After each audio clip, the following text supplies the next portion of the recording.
नमस्ते बच्चों, कैसे हैं आप? कैसा लग रहा है आपको क्रियात्मक विकास, धामक विकास पढ़ना? मेरे ख्याल से आपको बहुत इंटरेस्ट आ रहा होगा। कोई ना कोई छोटा बच्चा आपकी नज़र में आ रहा होगा, चाहे वो घर में हो, बाहर हो, आसपास पड़ोस में कहीं भी, और आप उसकी गतिविधियों को साथ में इमेजिन कर रहे होंगे, क्योंकि मैं भी आपको पढ़ाते हुए ऐसा ही महसूस कर रही हूँ। आज हम ऑटो डेवलपमेंट का भाग 8 पढ़ेंगे और हम आगे की तरफ बढ़ते हैं। भाग 7 में हम बाल्यावस्था में क्रियात्मक विकास के बारे में पढ़ रहे थे और उसमें क्रियात्मक विकास में हाथ एवं पैरों के कौशल के बारे में हम बात कर रहे थे। बाल्यावस्था में क्रियात्मक विकास हमने काफ़ी कुछ पढ़ लिया था कि बच्चे क्या क्या एक्टिविटी करने लग जाए, और उसके बाद शारीरिक कौशलों के विकास के अंतर्गत हमने हाथ के कौशल में स्वयं खाना खाना, कपड़े पहनना, नहाना, बाल संवारना, गेंद फेंकना, लपकना इत्यादि चीज़ें हम और लिखने के बारे में भी हम बात कर चुके थे। आज हम बात करते हैं बच्चों कॉपी करना या नकल करना। किसी भी चीज़ को देखकर उसकी जो रेखाओं से हम आकृति बनाते हैं ना बच्चों, वो बहुत ही कठिन और दुस्साध्य कार्य होता है, और इस कार्य को बच्चा बहुत ही मुश्किल से सीख पाता है। पता है बच्चों क्यों? ऐसा मुश्किल से क्यों होता है? ऐसा मुश्किल से इसलिए होता है बच्चों, क्योंकि इसमें सूक्ष्म पेशियों के साथ साथ वस्तुओं में संबंध प्रत्यक्षीकरण भी ज़रूरी होता है। अब इसमें क्या होता है बच्चों की न केवल भुजाओं की, हाथों की कलाइयों, बल्कि उंगलियों की पेशियों, तंत्रिकाओं, इन सब पर नियंत्रण आवश्यक होता है। और इन सब के साथ साथ मस्तिष्क के सेरिब्रल हेमिस्फीयर को भी विकसित होना चाहिए, तभी संबंध प्रत्यक्षीकरण कर पाते हैं कि ये लाइन कहाँ से कहाँ जा रही है, मुझे इसको कहाँ से कहाँ ले जाना है, कैसे ले जाना है, तो इस संबंध में उसे पूरा पता होना चाहिए। मस्तिष्क का जो ये सेरिब्रल हेमिस्फीयर के भाग की हम बात कर रहे हैं ना, इसमें जब समुचित विकास होता है तो बालक किसी भी वस्तु को देख लेता है ना, तो उसे समझ सकता है, और जब वो समझ लेता है तो उनमें आपस में समन्वय भी स्थापित कर सकता है। बच्चों 2.5 से 5 वर्ष के बालक में कॉपी करने का कौशल भी विकसित हो जाता है। स्टैनफोर्ड रिवीजन कैबिनेट ने बुद्धि लब्धि परीक्षण किया और उसमें उन्होंने ये सिद्ध किया बच्चों कि 5 वर्ष का जो बालक होता है ना, वो वर्गाकार आकृति की कॉपी करना सीख जाता है, और जो 10 वर्ष का बच्चा होता है वो ज्यामितीय आकारों को भी बड़ी सुगमता से कॉपी कर लेता है।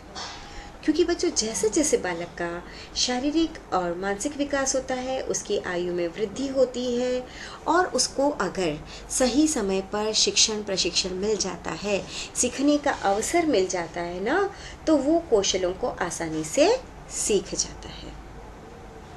अब हम बात करते हैं बच्चों आकारों के निर्माण की।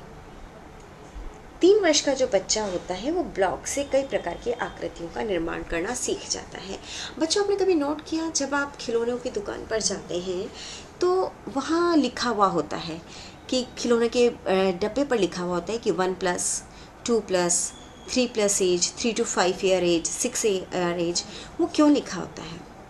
वो बच्चों की हाथ की क्रियात्मक कौशलों को विकसित करने के लिए तो है ही, लेकिन किस समय कौन सी पेशियां विकसित होगी और कौन सा गेम बच्चा खेल पाता है, इसको ध्यान में रखकर ही किया जाता है। तो 3 वर्ष की अवस्था में बालक ब्लॉक से आकृतियां का निर्माण करना सीख जाता है।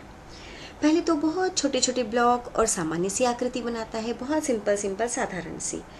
फिर उनको क्या करता है, जैसे उनको सीधी रेखा में लगाना, एक के पीछे एक लगाना, है ना, और फिर बाद में वो जैसे जैसे बड़ा होता है ना, जटिल आकृतियां भी बनाने लगता है। अब हम बात करते हैं मोती पिरोने के बारे में। बच्चों कितना अलग से हम मोती पिरोना पढ़ रहे हैं, आपको ऐसा लग रहा होगा। वो इसलिए बच्चों क्योंकि ये एक प्रकार का हस्त कौशल है, और इसमें किस किस में समायोजन हो रहा है? उंगलियों की पेशियों में, क्योंकि बहुत सूक्ष्म कार्य है, तो बहुत ही सूक्ष्म मांसपेशियों के साथ आँखों की पेशियों में परिपक्वता और समन्वय होना, तभी बच्चा ये कार्य कर पाता है। क्योंकि उंगलियों के साथ साथ आँखों का कोऑर्डिनेशन बहुत ज़रूरी है। तो अगर उंगलियों में और आँखों की मांसपेशियों में परिपक्वता आ जाती है और उचित समन्वय स्थापित हो जाता है, तो बालक 2.5 से 3 वर्ष का जो होता है वो मोती पिरो सकता है। परंतु तब बालक धागे में मोती कम पिरोता है, गिराता अधिक है, क्योंकि छोटा होता है ना। 3.5 वर्ष का बालक धागे में बिना गिराए मोती पिरो सकता है, और जैसे जैसे उम्र बढ़ती है इस कार्य में कौशल और भी अधिक बढ़ता चला जाता है। कैंची से काटना। काटने की क्रिया मोती पिरोने से भी बहुत अधिक जटिल है बच्चों। आपको लग रहा होगा काटना कितना आसान काम है, बिल्कुल नहीं, क्योंकि अब आप बड़े हो गए हैं, आप इन चीज़ों को समझ चुके हैं, आप 3rd ईयर में प्रैक्टिकल कर रहे हैं। तो प्रैक्टिकल के दौरान जो आप सैंपल्स बनाएंगे, चीज़ें करेंगे, उनको काटेंगे, तो आपको लगता है आसान काम है, लेकिन बच्चों नहीं, ये एक बालक के लिए आसान नहीं है, ये बहुत अधिक जटिल है और कठिन कार्य है। क्योंकि कैंची से जब कागज़ काटा जाता है ना, तो अंगुलियों की सूक्ष्म पेशियों का उपयोग होता है। तो 3 से 4 वर्ष का बालक केवल कागज को सीधा सीधा ही काट सकता है। अगर आप उसे कहें कि वर्गाकार, आयताकार, गोलाकार या अन्य आकृति में काटना है, तो उसके लिए बहुत डिफ़िकल्ट होता है। 5 वर्ष के बाद ही बालक ऐसा कर पाता है और कर सकता है। तो बच्चों, ये हमने बात की शारीरिक कौशलों के अंतर्गत हाथ के कौशल के बारे में। अब हम बात करेंगे बच्चों पैरों के कौशल के बारे में। बच्चों, पैरों का जो कौशल होता है वो 1.5 वर्ष की अवस्था से विकास होना शुरू हो जाता है।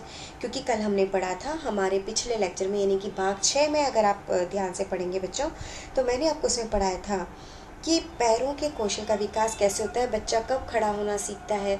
8-9 माह का बच्चा खड़ा होता है, धीरे धीरे पकड़ करके चलना सीखता है, आगे की तरफ बढ़ता है।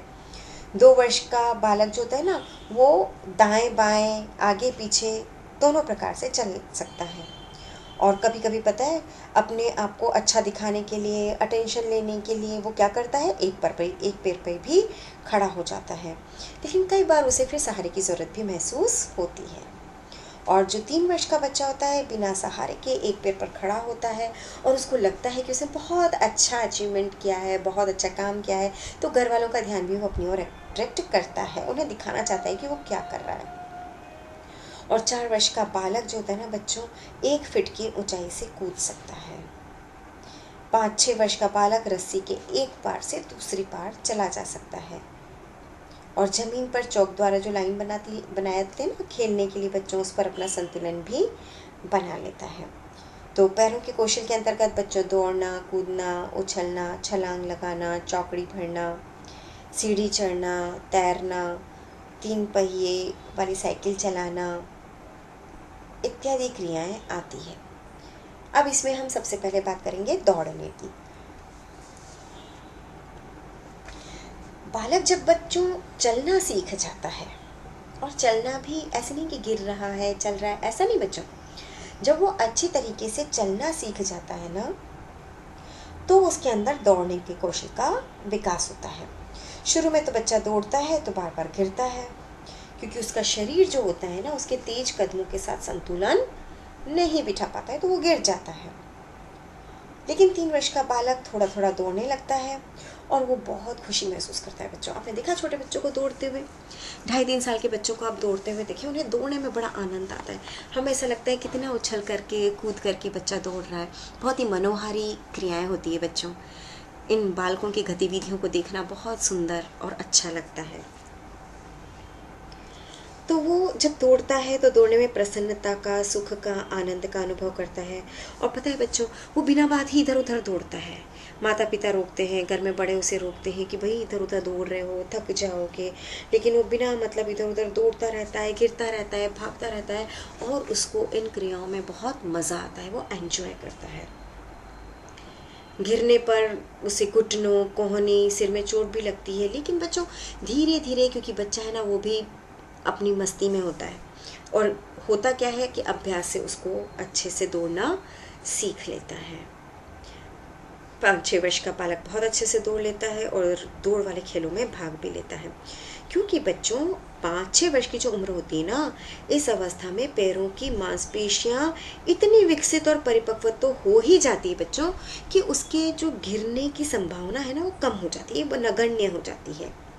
और इस उम्र में बच्चों पता है वो दौड़ता दौड़ता एक बच्चा मुड़ भी सकता है, मुड़ करके अपने पीछे वालों को देख भी सकता है। आपने देखा होगा जब बच्चे रेस लगाते हैं तो क्या करते हैं, मुड़ के पीछे वाले को देखते हैं कहीं वो मुझसे आगे तो नहीं निकल रहा है, यानी कि वो मुड़ करके देखना भी प्रारंभ कर देता है।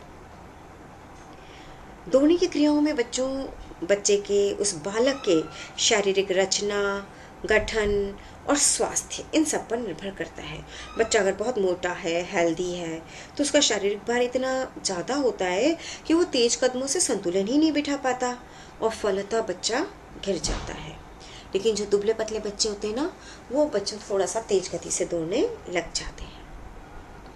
ये हमने बात की दौड़ने की।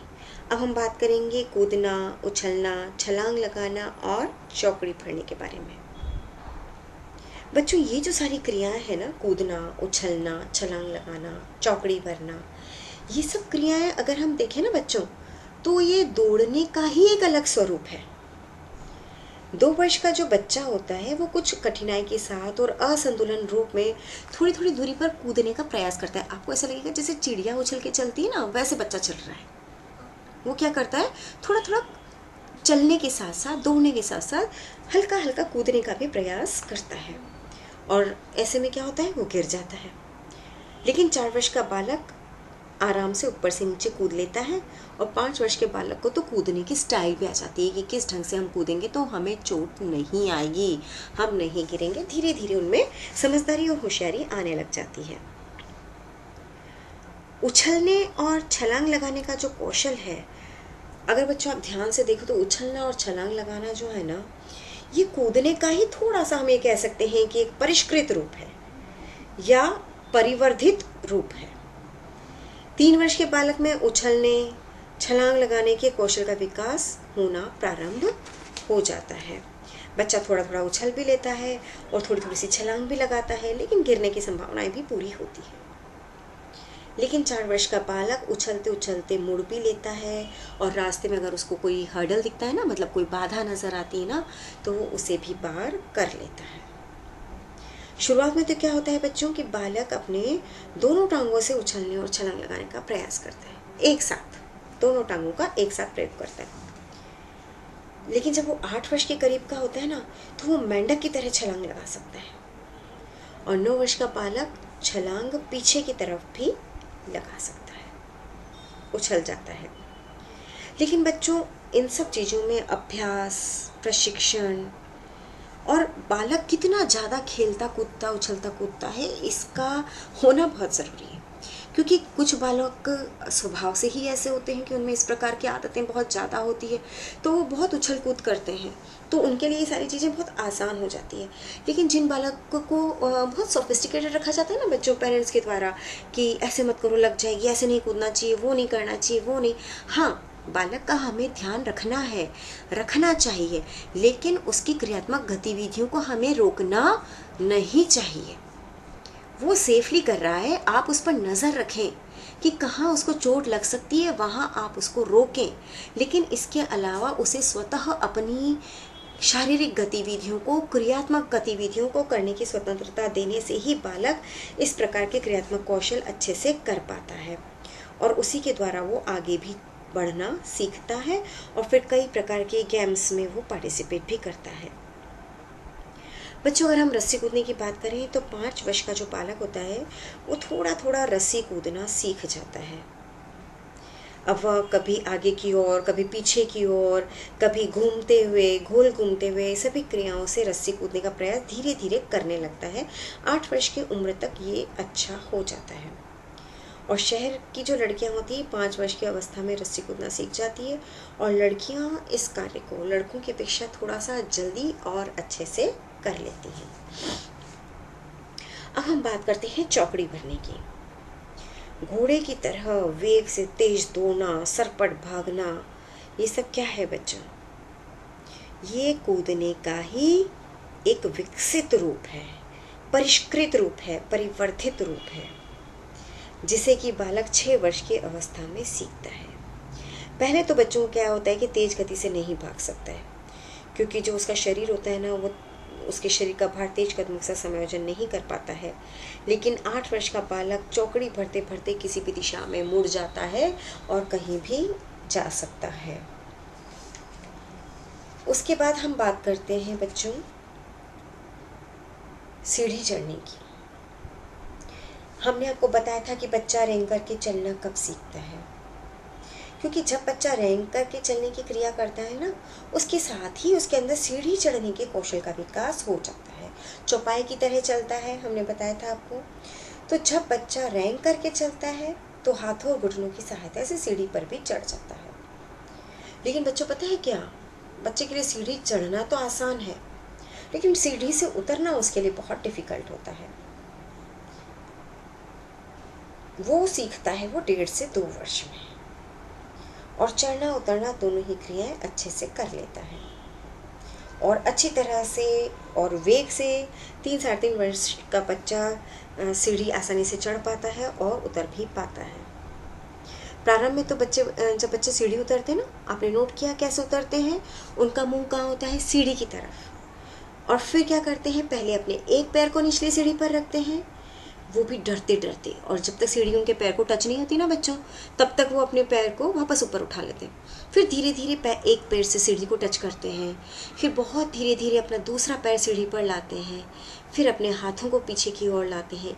तो पहले बच्चा जब सीढ़ी उतरना सीखता है तो उसका मुंह सीढ़ी की तरफ रहता है, लेकिन धीरे धीरे 6 वर्ष का बालक गटरिच के अनुसार अच्छी तरह से सीढ़ियाँ चढ़ने उतरने लग जाता है, और लड़के जो होते हैं वो ये चीज़ जल्दी सीखते हैं। बच्चों, बाल्यावस्था में पेड़ों पर चढ़ना, दीवारों पर चढ़ना सभी बालक बालिकाओं का शौक होता है, और लड़के जनरली ऐसी गतिविधियों में आगे रहते हैं। और बच्चों, कौन सा बच्चा कब किस प्रकार की गतिविधि कितनी सीख पाएगा, कितनी गहराई में उसको आ जाएगी, सब कुछ उस पर डिपेंड करता है कि वो उसका अभ्यास कितना कर पाता है, कितनी बार दिन में वो ये काम कर लेता है, और उसे कहाँ और कितना रोका जाता है, और कहाँ कैसे उसको सही तरीके से सही कार्य को करना सिखाया जाता है। तो बच्चों, आज हमने पढ़ा पैरों के कुछ कौशलों के बारे में, दौड़ना, कूदना, उछलना, छलांग लगाना, चौकड़ी भरना, सीढ़ी चढ़ना आदि। बाकी के जो बचे हुए हैं बच्चों, वो हम अपनी अगली क्लास में पढ़ेंगे, और अगली क्लास में क्रियात्मक विकास को प्रभावित करने वाले कारकों के बारे में भी पढ़ेंगे, और अगली जो क्लास होगी वो हमारे गत्यात्मक विकास का समाप्त। धन्यवाद।